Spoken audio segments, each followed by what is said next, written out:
Tersebut mendapatkan kecaman dari Aremania karena dianggap menggiring isu bahwa korban berjatuhan bukan akibat gas air mata. Saat ini Aremania tengah memburu sosok yang mengaku sebagai penjual dawet tersebut. Dalam rekaman yang beredar, wanita itu mengaku berjualan dawet di sekitar pintu keluar nomor 3 Stadion Kanjuruhan. Ia memberikan kesaksian bahwa pada saat kerusuhan gas air mata yang ditembakkan tidak seberapa. Sebaliknya, ia menyebut penyebab banyaknya korban meninggal akibat Aremania berdesak-desakan dan saling injak di pintu keluar. Selain itu, penjual dawet ini juga mengaku melihat aksi heroik seorang polisi sedang menyelamatkan anak yang terjepit. Ia mengatakan polisi yang berjasa menolong anak-anak itu bernama Arif yang berasal dari Kota Batu. Tak cukup sampai di situ, wanita penjual dawet itu pun mengaku mencium bau alkohol dari para korban yang meninggal dunia. Diduga banyak supporter yang mabuk saat menonton pertandingan Arema FC versus Persebaya Surabaya. Setelah rekaman suara ini viral di media sosial, Aremania pun langsung meradang. Mereka mengklaim pengakuan yang disampaikan wanita penjual dawet itu tidak benar alias hoax. Di sisi lain, keberadaan penjual dawet itu juga dipertanyakan banyak pihak. Pasalnya, berdasarkan penelusuran, tidak ditemukan adanya penjual dawet di sekitar pintu 3. Di kawasan tersebut hanya ada toko mebel, penjual kopi, dan juga mie instan. Menurut pengakuan salah satu pegawai toko mebel, penjual dawet di Stadion Kanjuruhan memang ada, namun berjualan menggunakan rombong. Terlebih yang berjualan dawet adalah seorang pria, bukan seorang wanita, seperti yang mengaku dalam video viral tersebut. Pegawai mebel itu juga yakin bahwa rekaman suara penjual dawet tersebut adalah hoax. Sebagai bentuk protes atas rekaman itu, Aremania menempel selebaran di area pintu keluar 3 untuk mencari sosok penjual dawet misterius itu. Kepolisian juga ikut mendalami soal beredarnya rekaman suara tersebut.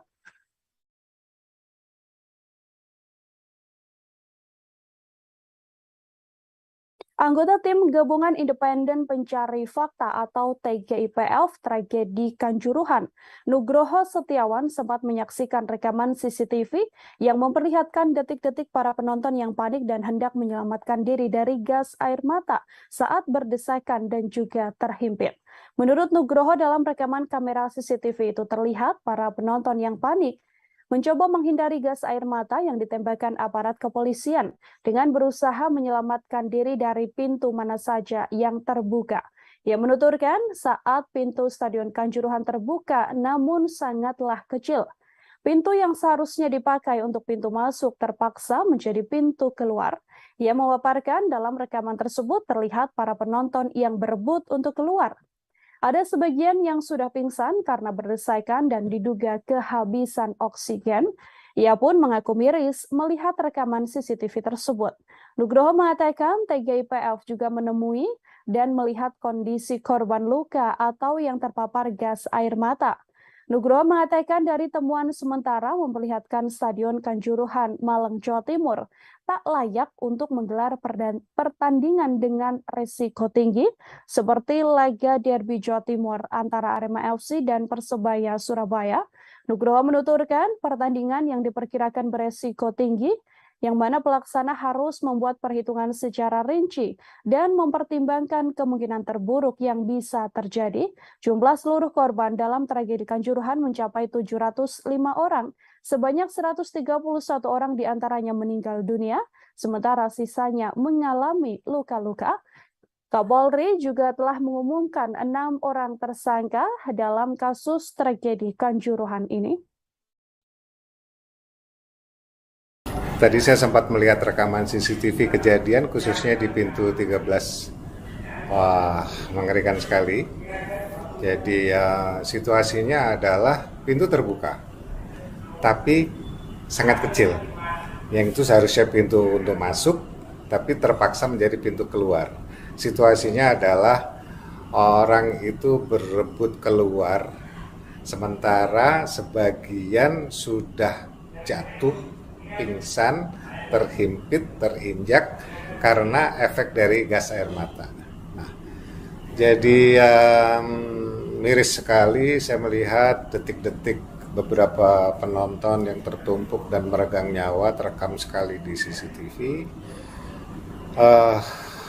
kesimpulannya sementara bahwa stadion ini tidak layak untuk menggelar pertandingan high risk match.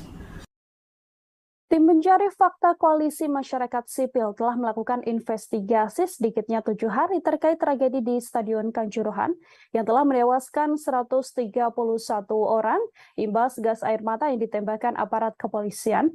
Tim pencari fakta ini terdiri dari LBH Pos Malang, LBH Surabaya, Yayasan Lembaga Bantuan Hukum Indonesia, kemudian Komisi untuk Orang Hilang dan Korban Tindak Kekerasan atau Kontras. Dari hasil investigasinya, tim menemukan sedikitnya 12 temuan awal hingga akhirnya menyebut bahwa tragedi Kanjuruhan merupakan dugaan kejahatan yang terjadi secara sistematis yang tak hanya melibatkan pelaku di lapangan.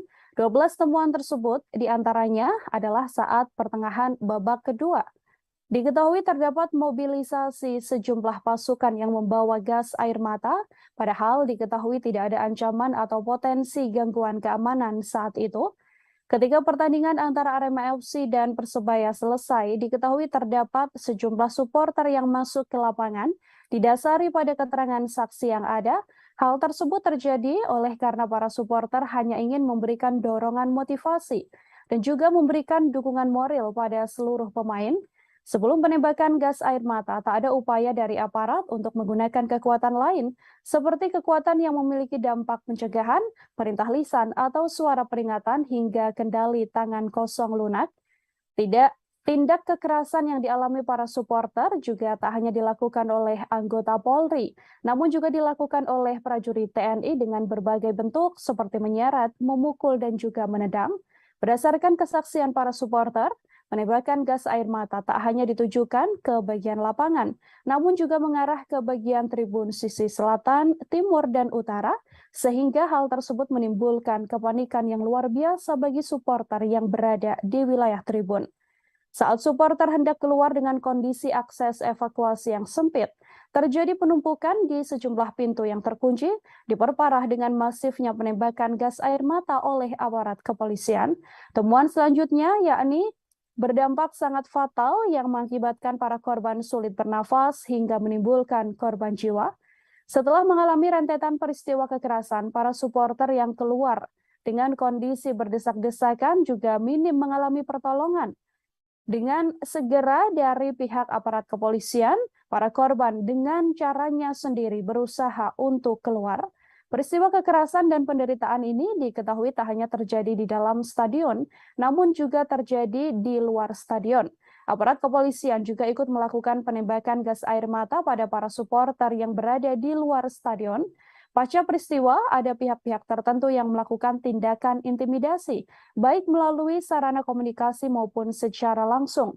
Hingga saat ini, tak ada informasi yang mendetail dari pemerintah berkaitan dengan data korban jiwa dan korban luka yang dapat diakses oleh publik, termasuk informasi perkembangan penanganan kasus yang saat ini ditangani oleh pihak kepolisian. Tadi sebetulnya sudah menjelaskan bahwa setidaknya ada sekitar 12 temuan awal yang kami temukan berkaitan dengan peristiwa kekerasan yang dialami oleh sejumlah supporter begitu.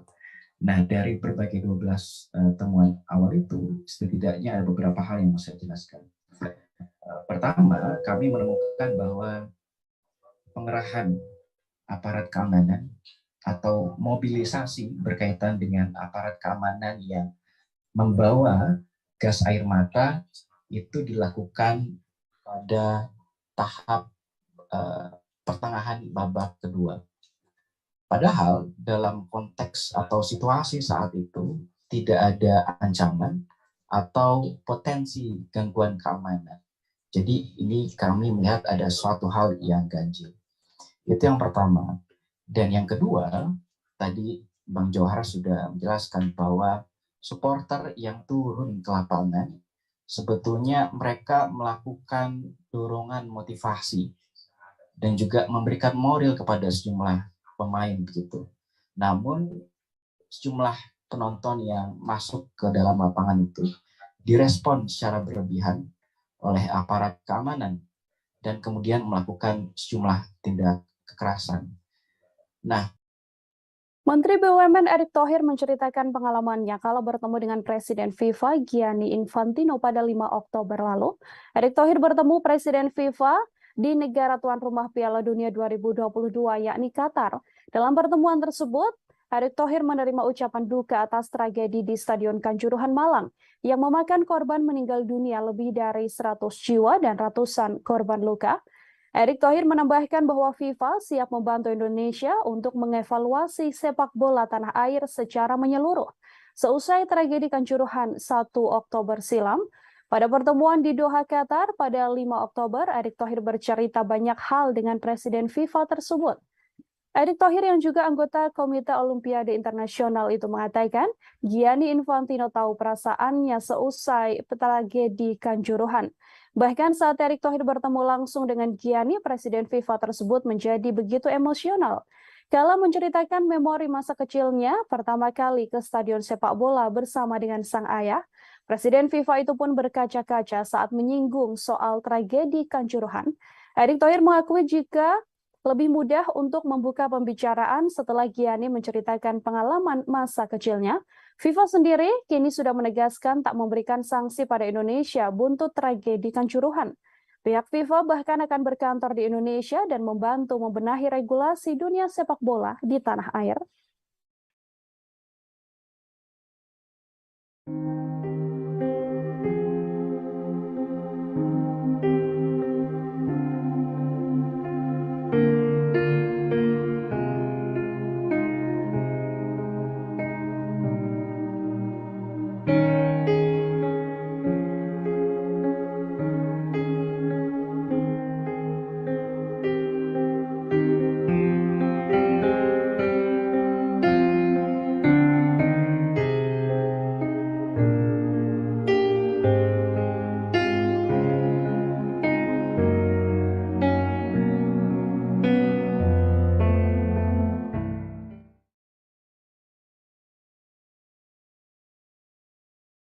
Kontras menemukan hal ganjil dalam tragedi di Stadion Kanjuruhan Malang pada 1 Oktober. Diketahui 131 orang meninggal dunia akibat berdesakan setelah polisi yang bertugas menembakkan gas air mata. Setelah melakukan investigasi, Kontras mengaku telah mendapatkan 12 temuan awal. Salah satunya terkait keganjilan soal mobilisasi aparat di Kanjuruhan, termasuk BRIMOB yang membawa gas air mata.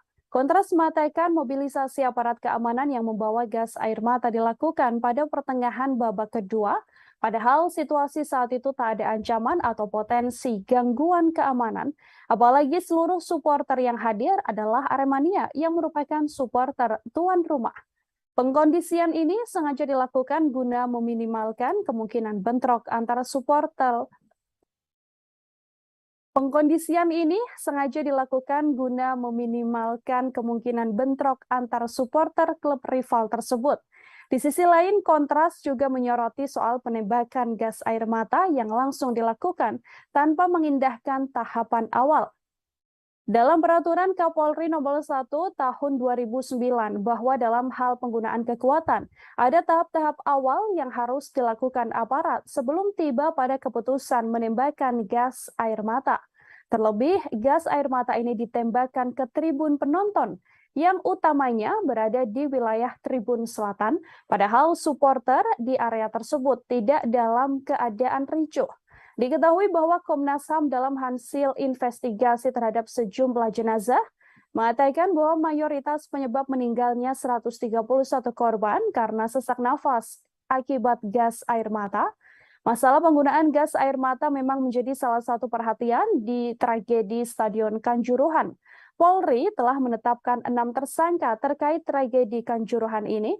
Mereka adalah Dirut LIB, kemudian Ketua Panpel, Security Officer, Kabak Ops Polres Malang, Deputi 3 Danyon Brimob Polda Jatim, dan Kasat Samapta Polres Malang. Tadi sebetulnya sudah menjelaskan bahwa setidaknya ada sekitar 12 temuan awal yang kami temukan berkaitan dengan peristiwa kekerasan yang dialami oleh sejumlah supporter begitu. Nah, dari berbagai 12 temuan awal itu, setidaknya ada beberapa hal yang mau saya jelaskan. Pertama, kami menemukan bahwa pengerahan aparat keamanan atau mobilisasi berkaitan dengan aparat keamanan yang membawa gas air mata itu dilakukan pada tahap pertengahan babak kedua.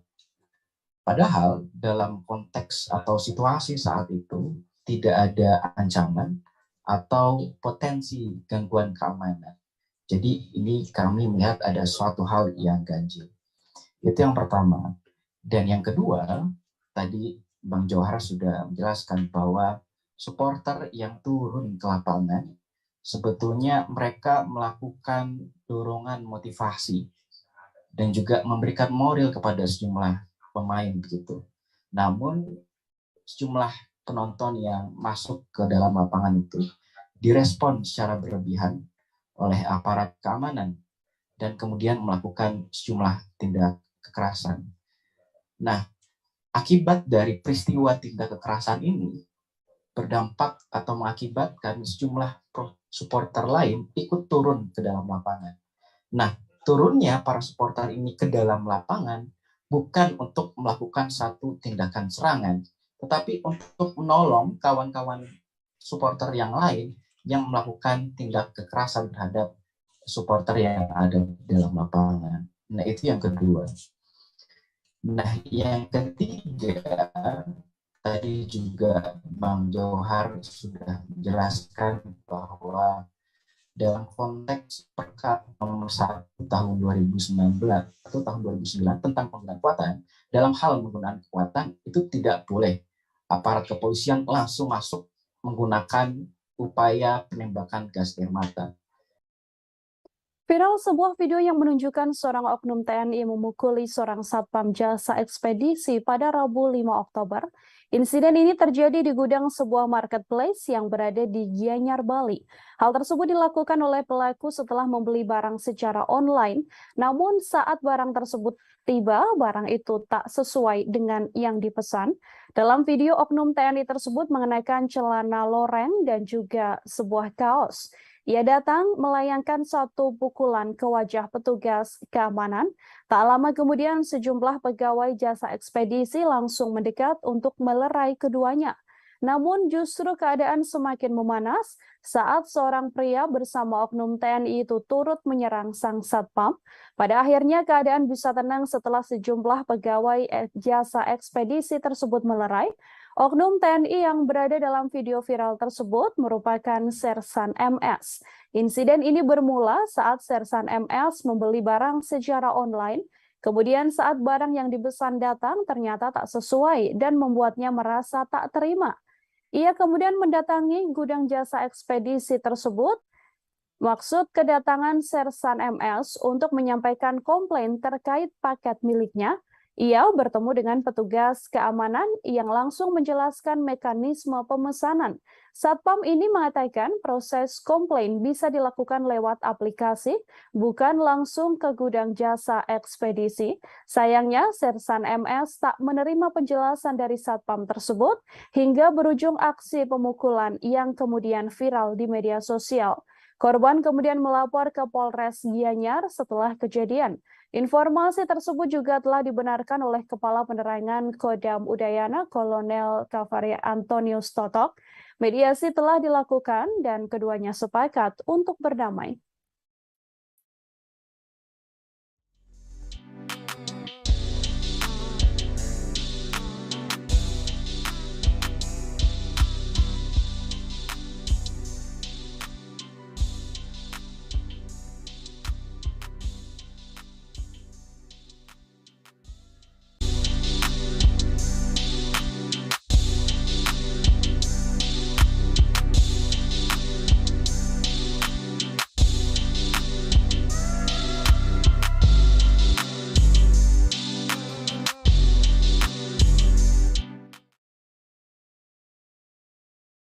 Tiga anggota Polres Tabes Medan berinisial H, B, dan juga A beserta seorang warga sipil ditangkap kepolisian karena berusaha merampok satu keluarga di Pancur Batu, Deli Serdang, Sumatera Utara.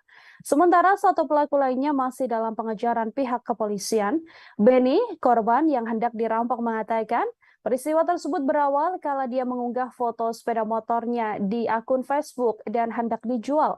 Sebuah akun kemudian menanggapi dan hendak membeli sepeda motor yang ia posting. Setelah itu percakapan berlanjut ke WhatsApp dan mereka pun berjanjian untuk bertemu di sebuah tempat di Pancur Batu pada 5 September lalu. Benny datang menggunakan sepeda motor membawa serta istri dan juga anaknya. Sampai di lokasi, ada dua pria mengendarai sepeda motor mendatangi dan mengaku sebagai pembeli. Tak lama kemudian muncul mobil Kijang Innova hitam berplat nomor BK1165OZ yang berisikan 3 orang laki-laki. Ketiganya mendatangi Benny dan menyebut bahwa motor yang hendak dijual terlibat masalah. Merasa ada yang tak beres, Benny meminta para pelaku menunjukkan identitasnya. Namun para pelaku ini ngotot ingin membawa Benny ke kantor polisi. Kemudian ia pun meminta jika hendak dibawa ke kantor polisi harus ke Polsek Sunggal. Namun tiba-tiba para pelaku berusaha membawa kabur sepeda motor beserta STNK-nya. Para pelaku mengancam Benny akan dibawa masuk ke dalam mobil. Mendengar hal itu, para pelaku langsung kabur. Padahal Benny menuturkan ia mengambil ponsel karena ingin mengambil foto wajah para pelaku. Karena para pelaku berusaha kabur, istri Benny pun menahan mobil tersebut. Namun pelaku tetap tancap gas hingga istri Benny yang tengah menggendong anaknya sempat terluka akibat terseret mobil. Sementara surat kendaraan yang sempat diambil dilempar keluar dari dalam mobil. Benny kemudian melaporkan kejadian ini ke pihak kepolisian. Mendapatkan laporan, pihak kepolisian dari Polres Tabes Medan pun kemudian berupaya menangkap 4 dari 5 pelaku. Belakangan diketahui 3 pelaku merupakan anggota kepolisian yang bertugas di Sat Samapta Polres Tabes Medan. Anggota ya, kita kan sudah diproses secara pidana, sudah di reskrim. Untuk pelanggaran anggota sendiri nanti kita proses, ya kita lihat ya, nanti dari hasil pemeriksaan kita akan lakukan pemeriksaan atas pelanggaran. Ya, jelas mereka yang melanggar kita berikan sanksi ya. Pelaku pembunuhan sekeluarga di Waikanan, Erwin, sempat mencium salah satu korban yang merupakan keponakannya sendiri sebelum dibuang dan ditanam ke septic tank. Kapolres Waikanan AKBP Teddy Rasyena mengatakan, pelaku Erwin sempat mencium keponakannya bernama Zahra sebelum dibuang ke septic tank tersebut. Hal ini terungkap saat Erwin mengikuti rekonstruksi pembunuhan sekeluarga yang dilakukan Polres Waikanan di Marga Jaya Negara Batin pada Jumat 7 Oktober. Adapun korban yang dibuang ke dalam septic tank terlebih dahulu yakni Wawan, kemudian korban Zainuddin, Situ Romlah, dan yang terakhir adalah korban Zahra. Dari rekonstruksi diketahui bahwa pelaku Erwin sempat merokok juga seusai menghabisi nyawa korban. Saat itu para korban dibiarkan begitu saja sebelum septic tank akhirnya dibor. Kejadian pembantaian satu keluarga ini terjadi pada Oktober 2021 silam. Cekcok terjadi lantaran masalah utang piutang dan juga warisan. Mereka diketahui menggunakan uang warisan tersebut untuk berjudi dan juga mabuk-mabukan. Kepala Kampung Marga Jaya Negara Batin Waikanan, Muhammad Yani, mengatakan setelah melakukan pembunuhan 5 orang sekeluarga di Waikanan, para pelaku menjual motor dan juga tanah. Tanah yang mencapai 3 hektar itu dijual seharga 300 juta rupiah.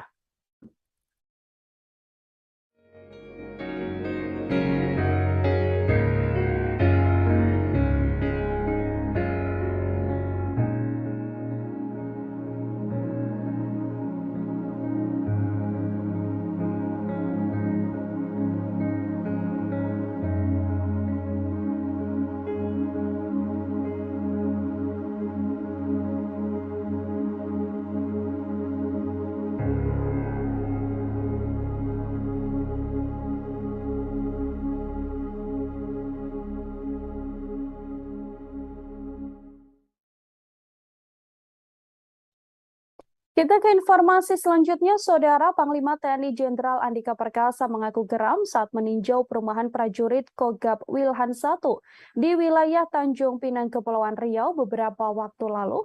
Panglima TNI Andika Perkasa sempat menyentil soal para bintang TNI yang diyakininya akan menempati rumah susun para anggota. Kekesalan ini disampaikan Panglima TNI saat meninjau perumahan prajurit Komando Gabungan Wilayah Pertahanan 1 atau Kogab Wilhan I di wilayah Tanjung Pinang, Kepulauan Riau. Dalam unggahan video di media sosial Instagram pribadinya, ia tampak sedang berkunjung ke Kepulauan Riau bersama istrinya Hetty Andika Perkasa. Kunjungan Panglima TNI ini dalam rangka melihat secara langsung pembangunan markas Kogab Wilhan I. Jenderal Andika berjalan menuju sebuah gedung yang sudah hampir jadi. Ia pun menanyakan ukuran gedung tersebut. Dalam video ini juga tampak Panglima TNI berbincang dengan sejumlah prajurit TNI lainnya. Panglima TNI Andika Perkasa tampak berbincang di dekat mobil dinas yang ia tumpangi di tepi jalan. Di situ pimpinan tertinggi TNI tersebut mengatakan kondisi anggota TNI yang masih menumpang selama berdinas.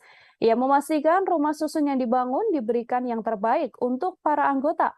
Lantas Panglima TNI merasa geram dan sempat menyentil soal para bintang TNI yang diyakininya justru bakal menempati rumah susun para anggota. Dalam kesempatan itu, Panglima TNI juga mengecek apakah listrik dan air sudah mulai masuk ke rumah susun yang dibangun untuk prajurit ini. Tak hanya itu, Jenderal Andika Perkasa juga meminta pada pelaksana pembangunan agar rumah susun ini selesai pada akhir November 2022. Mereka ini rumahnya masih numpang-numpang. Jadi punya kita Mas Bona, walaupun ini rumah anggota, prakteknya nanti yang make ya bintang-bintang ini semua. Yakin saya. Dia ngelembur juga? Ngelembur, Pak. Bagus. Perkiraan selesai kapan? Saya akan kejar Desember, Pak. Desember mah harus. November lah, akhir. Harus lah. Listrik udah mulai diurus belum? Listrik tinggal sambung, Pak. Sekarang kita udah pakai bayar ke PLN, kita pakai listrik, bayar bulanan. Token. Oh iya. Token, jadi bulanan. Multiguna kita bayar Pasca bisa bayar. pemakaian daya 13.000. Jadi lainnya sudah ada dari PLN? Sudah ada. Oh. Sudah. Air susah nggak air? Air lagi bor, Bapak. Yang satu sudah jalan sebelah kiri, sebelah kanan lagi bor sekarang, Bapak. Jadi kita dua titik. sumber. Siap. Untuk liftnya berapa personel? Kapasitas Ini maksimal? besarnya, Pak. Hah? Kita ambil yang satu ton. Jadi bisa untuk sampai 12-13 orang. Mantan Hakim Agung Gayus Lumbun mengungkapkan majelis hakim yang menangani kasus tersangka Ferdi Sambo diperkirakan tak akan menjatuhkan hukuman tertinggi yakni pidana mati. Gayus Lumbun mengatakan kemungkinan hakim akan menghukum Ferdi Sambo setimpal dengan perbuatan yang telah dilakukannya, namun tak akan menghukum Ferdi Sambo dengan jeratan seberat-beratnya. Gayus Lumbun menuturkan hakim tetap menggunakan legal justice. Keadilan hukum tersebut digunakan pada semua pihak. Menurut Gayus, hakim tak akan berpikir menghukum berat Ferdi Sambo. Selain itu, berat hukuman yang diberikan hakim pada Sambo tergantung dari konstruksi perkara dalam surat dakwaannya, kelengkapan barang bukti, kesesuaian keterangan saksi-saksi hingga pembuktian dalam persidangan juga akan menjadi pertimbangan. Gayus mengatakan proses persidangan Ferdi Sambo dan tersangka lainnya masih berada di tingkat pertama. Gayus mengatakan masih akan ada upaya hukum lain atau setelah ada putusan di pengadilan negeri, yakni di tingkat pengadilan tinggi, kasasi, hingga peninjauan kembali di Mahkamah Agung. Penyidik tim Sus Polri telah melaksanakan pelimpahan tahap 2 5 orang tersangka pada jaksa penuntut umum dalam kasus dugaan pembunuhan berencana Brigadir Yosua. Sementara itu, perkara obstruction of justice di penyidikan Brigadir J juga telah ditetapkan 7 orang tersangka, termasuk diantaranya adalah Ferdi Sambo. Para tersangka ini juga telah dilimpahkan ke jaksa penuntut umum.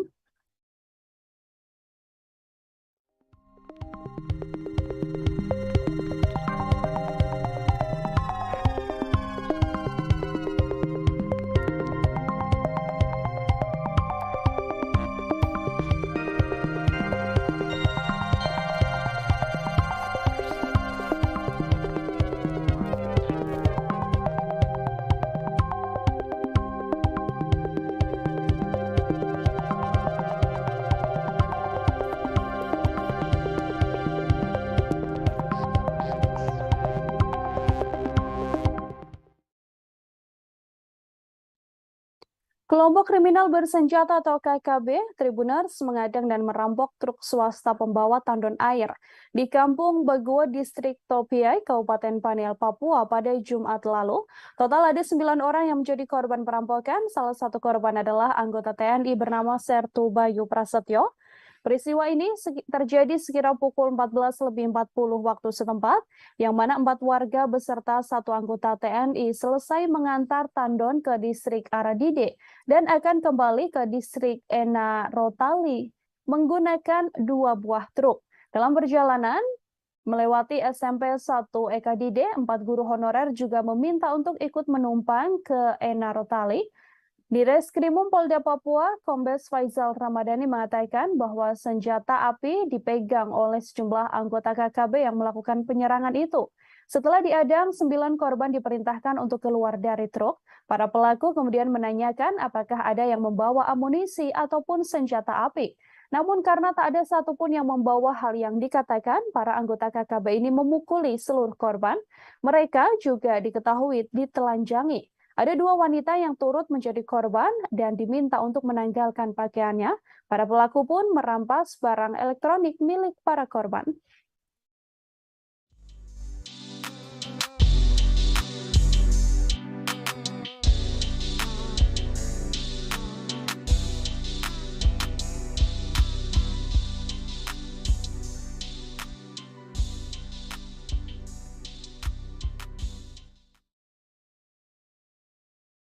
Kita ke informasi selanjutnya, Saudara Tim Gabungan Independen Mencari Fakta atau TGIPF mengatakan para korban tragedi Kanjuruhan saat ini menderita radang mata yang cukup parah.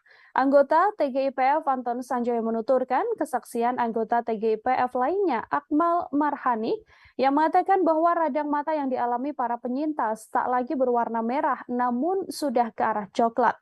Selain itu, lebam di sekitar mata para korban juga masih ada dan belum hilang hingga seminggu setelah kejadian naas pada 1 Oktober lalu. Sementara itu, salah satu anggota TGIPF Nugroho Setiawan membeberkan temuan sementara dari segi infrastruktur di Stadion Kanjuruhan yang menjadi tempat kejadian perkara. Jumlah seluruh korban dalam tragedi Kanjuruhan yakni 705 orang, yang mana 131 diantaranya meninggal dunia. Nugroho menuturkan kesimpulan sementara yang bisa diambil adalah Stadion Kanjuruhan tak layak untuk menggelar pertandingan beresiko tinggi seperti laga Arema FC melawan Persebaya Surabaya. Nugroho juga menyoroti ketiadaan pintu darurat di Stadion Kanjuruhan. Dari temuan sementara terungkap anak tangga di Stadion Kanjuruhan Kabupaten Malang kurang ideal, terutama jika terjadi kepanikan massa penonton. Nugroho juga menyarankan agar aparat keamanan mempertimbangkan kembali penggunaan gas air mata di stadion tersebut. Hal ini disampaikan Nugroho dari hasil temuan sementara TGIPF setelah bertemu sejumlah korban selamat dari tragedi Stadion Kanjuruhan. Nugroho juga menilai Stadion Kanjuruhan harus dibenahi agar sesuai dengan standar keselamatan untuk mencegah insiden maut, seperti 1 Oktober yang telah menewaskan 131 orang agar tidak terulang kembali. Terus kemudian tim hari ini juga menemui korban, melihat korban, bahkan sempat menyaksikan perubahan fenomena trauma lukanya dari menghitam, kemudian memerah, dan menurut dokter itu recovery-nya paling cepat adalah 1 bulan. Jadi efek dari zat yang terkandung di gas air mata ini sangat luar biasa. Ini juga patut dipertimbangkan untuk crowd control di masa depan. Wilayah Banten diguncang gempa dengan kekuatan magnitudo 5,5 sekira pukul 17.02 pada Minggu 9 Oktober kemarin. Getaran gempa terasa cukup kuat sampai wilayah Jakarta dan Sukabumi, Jawa Barat. BMKG menerangkan gempa tersebut tidak memiliki potensi tsunami. Kendati begitu, getaran gempa cukup kuat hingga Jakarta dan Sukabumi. Detik-detik terjadinya gempa juga terekam CCTV di sebuah rumah di Kota Serang, Provinsi Banten. Dalam tayangan video CCTV yang diunggah di beberapa akun Instagram, tampak rumah yang berlokasi di Kompleks Pasir Indah Cinanggung, Kota Serang bergoyang kala gempa terjadi. Sementara Nida, warga Walantaka, mengaku merasakan getaran yang cukup besar. Dirinya yang dalam keadaan sedang mandi langsung keluar ketika gempa terjadi. Gempa tersebut dirasakan oleh seluruh anggota keluarganya. Gempa tersebut juga dirasakan warga di beberapa wilayah seperti di daerah Bayah, Sukabumi, Sagaranten, Cianjur, Panggaran, Ciptagelar, Malimping, dan beberapa wilayah lainnya. Masyarakat merasakan getaran nyata di dalam rumah, yang mana tampak getaran seakan-akan seperti truk yang berulang-ulang berlalu.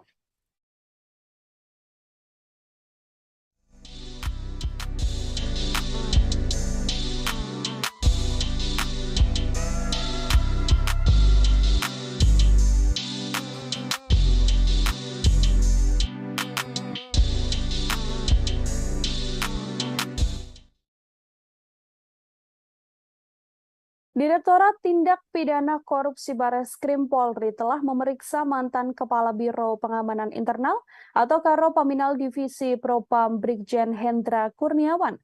Hendra Kurniawan diperiksa terkait dugaan korupsi dalam penggunaan private jet ke Jambi. Direktur Tindak Pidana Korupsi Bareskrim Polri Brigjen Cahyo Wibowo memaparkan pemeriksaan terhadap Hendra Kurniawan dilakukan pada Jumat lalu.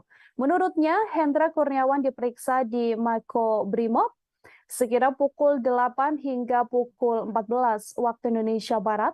Kemudian Cahyo berjanji bahwa akan menyampaikan hasil penyelidikannya pada Senin hari ini. Informasi tentang penggunaan jet pribadi oleh Hendra Kurniawan dan rombongan ini sebelumnya diungkap oleh Ketua Indonesia Police Watch atau IPW Sugeng Teguh Santoso beberapa waktu lalu. Sugeng mengatakan jet pribadi ini diduga digunakan oleh Hendra dan rombongan untuk ke Jambi atas perintah ex-Kadif Propam Polri Irjen Verdi Sambo. Kala itu Hendra bersama dengan rombongan menjelaskan penyebab kematian Brigadir J pada keluarganya yang sudah melalui skenario. Beberapa personil Polri yang mendampingi Hendra Kurniawan diantaranya adalah Kombes Pol Agus Nurpatria, Kombes Pol Susatno, AKP Rifazal Samuel, kemudian Bribda Fernanda, Bribtu Sigit, Bribtu Putu, dan juga Bribtu Mika. Menurut Sugeng, saat itu Hendra diperintah oleh Verdi Sambo untuk memberikan penjelasan ke keluarga ihwal kematian Brigadir J, sebagaimana skenario yang dibuat oleh Verdi Sambo. Sugeng mengatakan Hendra Kurniawan dan rombongan bertolak ke Jambi menggunakan private jet pribadi Raytheon Hawker 850 XP dengan kode registrasi T7JAB.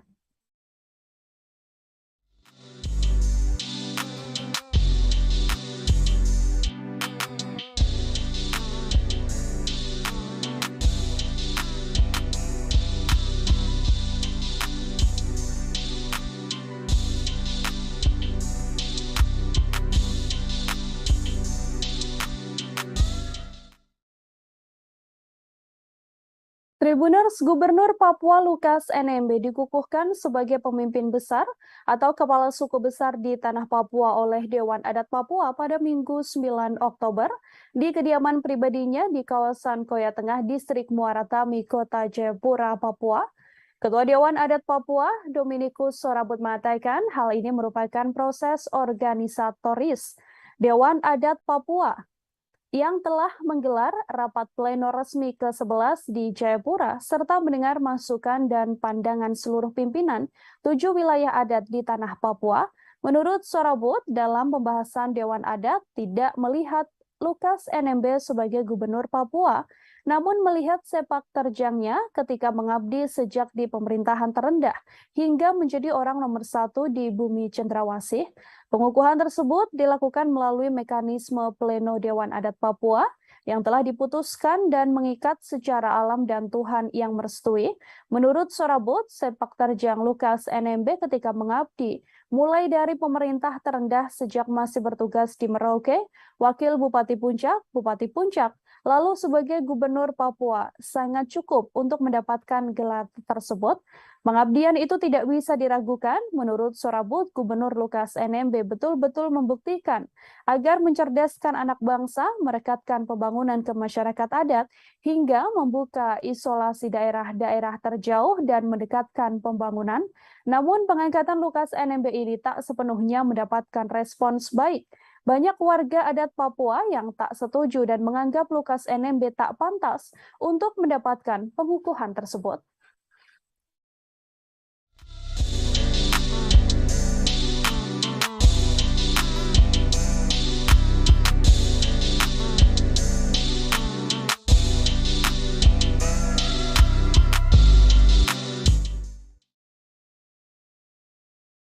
Informasi tadi sekaligus menutup perjumpaan kita dalam live update pagi hari ini, Saudara.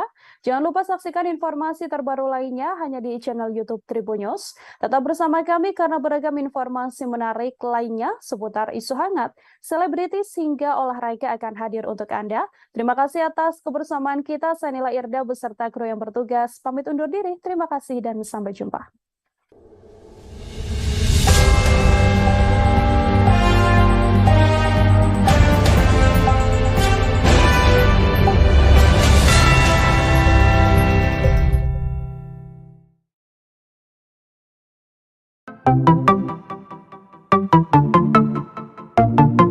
Halo Tribuners, waktu sudah menunjukkan pukul 8 waktu Indonesia Timur. Langit tampak mendung dan tak lama kemudian hujan pun turun. Satu persatu dari kami menaiki speedboat dari Pelabuhan Usaha Mina, Sorong, Papua Barat. Yap, pagi itu Minggu 3 Juli 2022, kami akan berkeliling seharian di Raja Ampat, pulau yang berada di ujung barat Papua. Perjalanan kali ini akan dipandu oleh pemandu wisata kami bernama Randy. Keseluruhan bersama awak kapal berjumlah 14 orang. Mereka berasal dari berbagai daerah seperti Jakarta, Solo, Jawa Barat, Sumatera Utara, juga mereka dari Papua. Sebelum perjalanan, pemandu rombongan mengingatkan untuk tidak membuang sampah sembarangan. Deru suara mesin speedboat terdengar cukup kencang. Sampai-sampai kami harus mengeraskan suara ketika berbincang agar terdengar satu sama lain. Setelah menempuh perjalanan sekira 2,5 jam, akhirnya kami sampai di lokasi pertama, Piai Nemo. Tempat ini menjadi favorit banyak orang dalam mengabadikan momen. Gerimis tidak menyurutkan kami untuk menaiki tangga berbahan kayu hingga sampai di puncak, spot berfoto yang sudah disediakan. Sesampainya di puncak, saya langsung menghela napas dalam-dalam.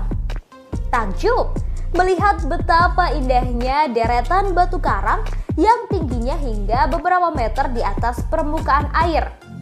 Batu karang tersebut seperti membentuk pulau-pulau kecil dan indah. Pemandangan yang sangat eksotis ini tersohor hingga penjuru dunia loh Tribuners. Piai Nemo sebenarnya sangat akrab dengan masyarakat Indonesia. Karena pemandangan deretan karang berbentuk pulau ini ada di uang kertas Rp100.000.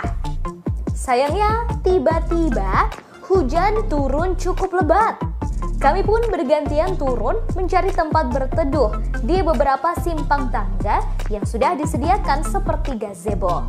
Di tengah hujan, kami beristirahat di shelter sambil menikmati air kelapa. Sejumlah warga pulau sekitar tampak berjualan seperti kelapa muda, pernak-pernik, ikan-ikan kering, kopi, dan lainnya. Kemudian kami kembali ke kapal untuk melanjutkan perjalanan. Syukurlah hujan pun reda sebelum sampai di lokasi kedua Tribuners. Kami tiba di Telaga Bintang. Untuk meraih puncak pun tidak sejauh Piai Nemo, namun medannya cukup berat. Kami harus menaiki batu-batu karang yang keras dan tajam. Harus bergantian lantaran jalurnya hanya cukup untuk satu orang.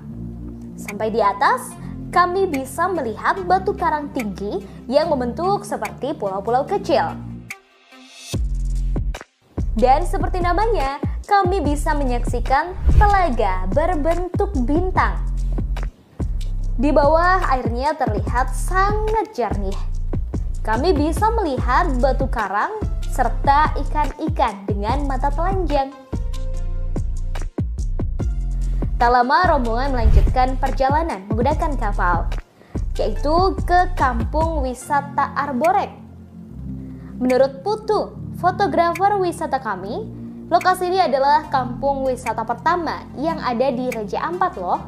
Arborek masuk 10 besar desa wisata terbaik di Indonesia.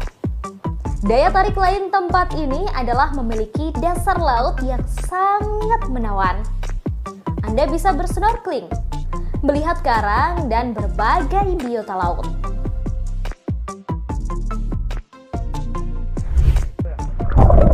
Selamat datang di Akuarium Raja Ampat. Yap, inilah Pulau Sawandarek. Pemandu rombongan mengajak untuk langsung bersnorkeling. Peralatan sudah disiapkan, seperti kacamata hingga masker snorkeling. Para wisatawan langsung melompat dari kapal untuk bersnorkeling. Di bawah terlihat ikan-ikan berparas cantik, biota laut, dan berbagai rupa batu karang. Tempat terakhir yang kami kunjungi tak kalah indah, yakni Pulau Pasir Timbul. Seperti namanya, pulau ini muncul 3 kali dalam satu hari. Pukul 6 waktu Indonesia Timur, pukul 11 waktu Indonesia Timur, dan 15 waktu Indonesia Timur. Masing-masing sekitar 30 menit. Tepatnya saat air laut surut. Kapal kami menepi di sekitar pasir putih pulau ini yang berada bukan di pinggir daratan, tetapi lebih menjorok seolah muncul pasir di laut. Wisatawan tampak berfoto di pulau ini berlatar pulau roti yang memang bentuknya menyerupai roti. Anak-anak pun terlihat senang bermain pasir putih.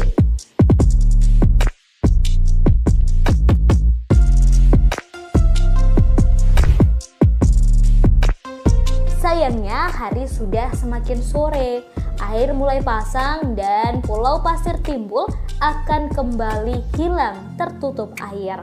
Kami bergegas naik ke kapal dan menuju arah pulang. Lokasi ini adalah destinasi terakhir kami di Raja Ampat.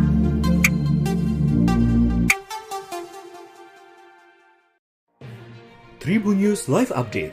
Tanggal 21. Selamat siang Tribuners, selamat sore Tribuners, selamat petang Tribuners, Anda sedang menyaksikan live update. Informasi teraktual dan terupdate dari siang hingga petang kami sajikan untuk Anda. Menewaskan 2 orang penumpang, yang mana kedua penumpang. Kami perdalam dengan laporan langsung dari lokasi kejadian dan narasumber terpercaya. Benar-benar menghukum mereka-mereka yang terlibat. Menghentikan terduga pelaku yang ingin Laporan terkait peristiwa pompong hilang kontak. menabrak sejumlah pemotor yang melintas tepat. Saksikan live update siang, sore, dan petang hanya di channel YouTube Tribun News.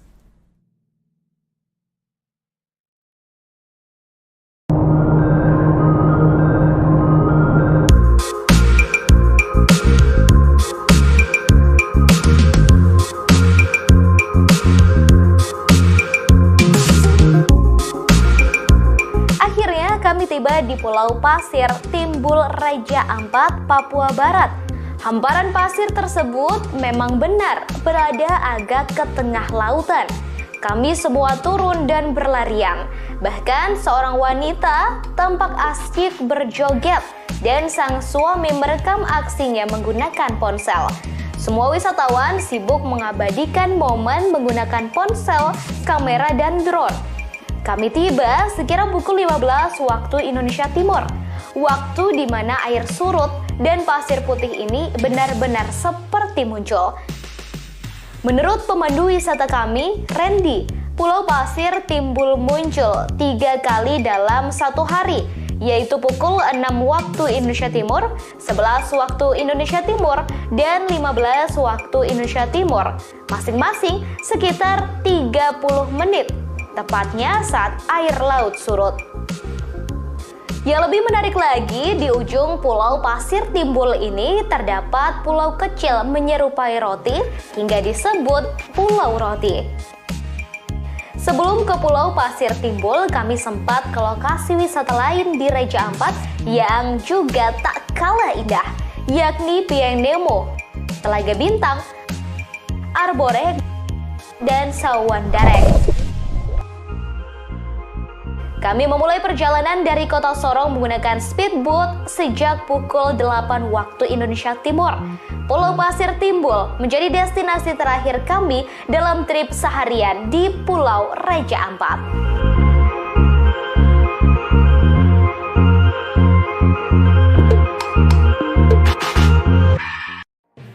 Tribun News Live Update. Tanggal 21. Selamat siang Tribuners, selamat sore Tribuners, selamat petang Tribuners, Anda sedang menyaksikan live update. Informasi teraktual dan terupdate dari siang hingga petang kami sajikan untuk Anda. Menewaskan 2 orang penumpang, yang mana kedua penumpang Kami perdalam dengan laporan langsung dari lokasi kejadian dan narasumber terpercaya. Benar-benar menghukum mereka-mereka yang terlibat. Menghentikan terduga pelaku yang ingin Laporan terkait peristiwa pompong hilang kontak. menabrak sejumlah pemotor yang melintas tepat. Saksikan live update siang, sore, dan petang hanya di channel YouTube Tribun News.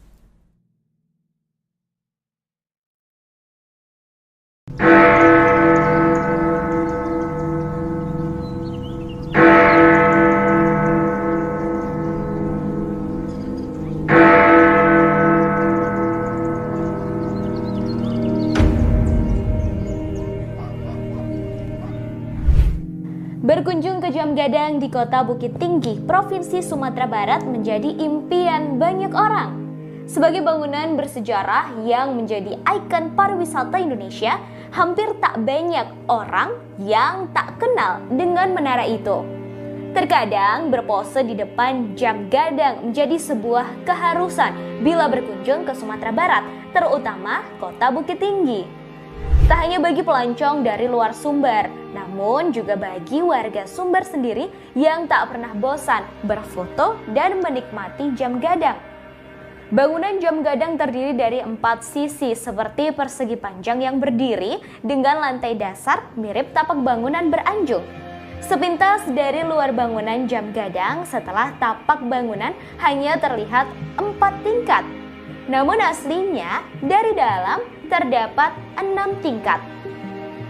Hal itu karena pandangan mengikuti tiang bangunan yang berjumlah 4 buah setelah tapak dan jendela kaca yang ada pada keempat sisinya. Sebelum menaiki menara ini, terdapat 2 tangga yang berada di samping kiri pintu masuk menara. Pintu masuk menghadap ke arah barat.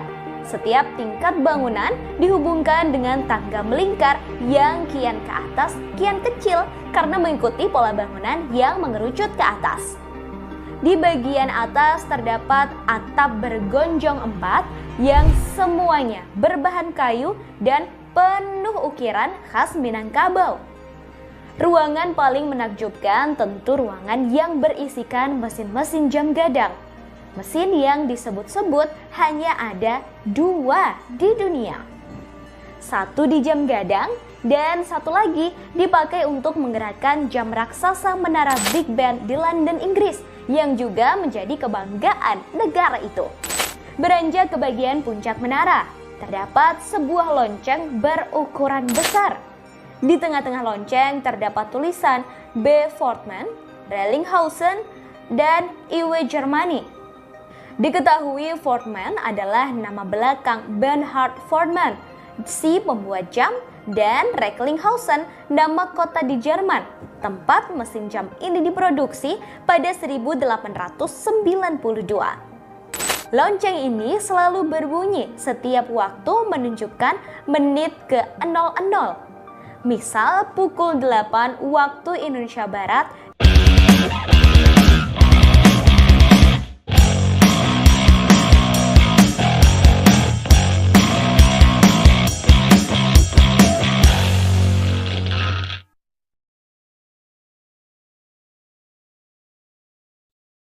Selamat pagi Tribuners, apa kabar Anda hari ini?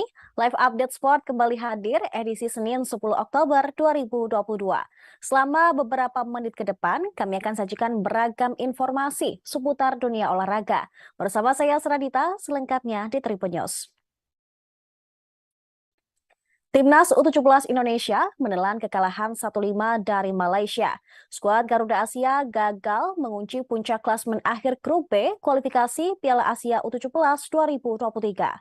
Pertandingan Timnas U17 Indonesia versus Malaysia berlangsung di Stadion Pakansari, Kabupaten Bogor pada Minggu malam. Seluruh gol kemenangan Malaysia tercipta pada babak pertama. Timnas U17 Indonesia seperti tertidur pada babak pertama karena kebobolan 5 kali dalam kurun waktu 22 menit. 5 gol kemenangan Malaysia diciptakan oleh Zain Nur Hakimi Zian, Arami Wafi, Anjas Mirza Saharudin, Afik Daniel Zulkifli. Adapun satu-satunya gol balasan Timnas U17 Indonesia diciptakan oleh Arkan Kaka pada menit 92. Kekalahan telak dari Malaysia membuat Timnas U17 Indonesia membuang kesempatan lolos otomatis ke Piala Asia U23. Timnas U17 Indonesia yang tampil dengan formasi 4-1-1 langsung mengambil inisiatif menyerang sejak awal babak pertama.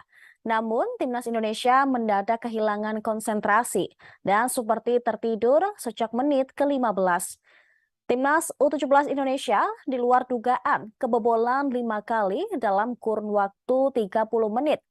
Blunder fatal seperti kehilangan bola dengan mudah sampai jarak antar pemain yang terlalu jauh menjadi penyebab Timnas U17 Indonesia babak belur tertinggal 0-5 pada babak pertama. Sebagai contoh, gol ketiga Malaysia berawal dari kesalahan Kapten Timnas U17 Indonesia, Sultan Zaki, yang kehilangan bola di depan kotak penalti. Sultan Zaki kemudian kembali melakukan kesalahan pada menit ke-38. Ia melanggar pemain Malaysia di kotak penalti. Adapun gol kedua Malaysia berawal dari serangan balik cepat. Malaysia dengan sangat mudah mencetak gol keduanya karena hanya ada 2 pemain Timnas U17 Indonesia yang bertahan. Skor 5-0 untuk keunggulan Malaysia bertahan hingga akhir babak pertama. Berlanjut ke babak kedua, tempo pertandingan Indonesia versus Malaysia cenderung menurun. Timnas U17 Indonesia yang tertinggal 0-5 langsung mengambil inisiatif menyerang terlebih dahulu mengandalkan sisi sayap. Namun Malaysia memilih mengendurkan tempo pertandingan ketika menguasai bola. Meski terus menyerang, Timnas Indonesia tetap gagal mencetak gol sampai akhir babak kedua. Intensitas dan efektivitas serangan Timnas U17 Indonesia terbilang sangat jauh menurun karena hanya mampu melepaskan 1 tembakan tepat sasaran hingga menit ke-90. Timnas U17 Indonesia kemudian mendapatkan 1 gol hiburan lewat aksi Arkan Kaka pada menit ke-92. Skor 5-1 untuk keunggulan Malaysia bertahan hingga akhir pertandingan.